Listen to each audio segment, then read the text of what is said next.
For Women's History Month, I want to highlight someone who I met just recently, but who was so impressive to me that I wanted to share her story with all of you. She is making history right now, every day, in the Chicago neighborhood of Roscoe Village. Her name is Cera Muchiri, and she is the owner of a new shop in the Chicago neighborhood of Roscoe Village called Ecodunia. It's a woman-owned, black-owned business which sells sustainably sourced and ethically made goods from Kenya. But there's so much more to the story. Yes, they may have beautiful things for sale, lovely handmade bags, artifacts, other products from Africa. But when I met and talked with Cera and visited her shop recently, I was blown away by how it came to be. For Cera, it's much more than a business. It's the manifestation of a dream to provide sustainable and inclusive opportunities for women half a world away. Cera grew up in rural Kenya. She described her early childhood as idyllic, not because they had a lot, but because they had what they needed: family, friends, space to be a child. But all that changed for Cera at the age of 9, during the Civil War.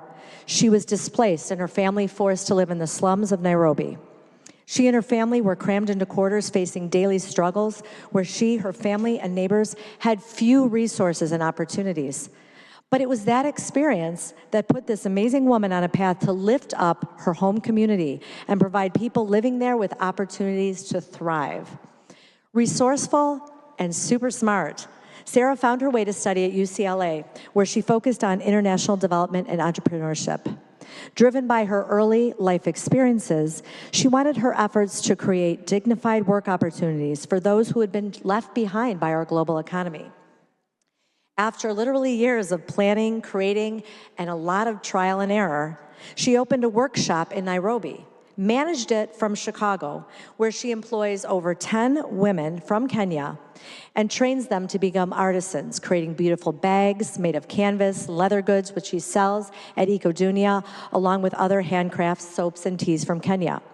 I was hoping to bring one of her fabulous bags to show all of you, but I'll do that in a couple weeks because they are amazing.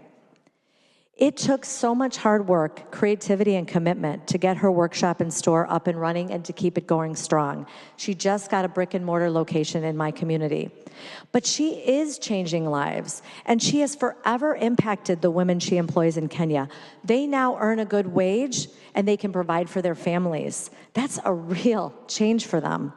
She's also giving us something too. She's giving us the opportunity to play a small part in the effort to make the world a better place by using our spending power in a way that is responsible and ethical and sustainable. The name of Cera's shop, Ecodunia, really captures her vision for the project, dunia being the Swahili word for world. As a Chicagoan with her roots in Kenya, she found a way to establish an impactful connection between two places half a world away from each other. So if you ever are in the 11th District and find yourself in the Roscoe Village neighborhood, please stop by and talk to Cera. You can meet this real live history maker in person. Browse her beautiful shop and say hello. Her business model is unique and her story very powerful. Cera Muchiri has found a way to change the world one person, one product at a time, and she's truly making history. Thank you all.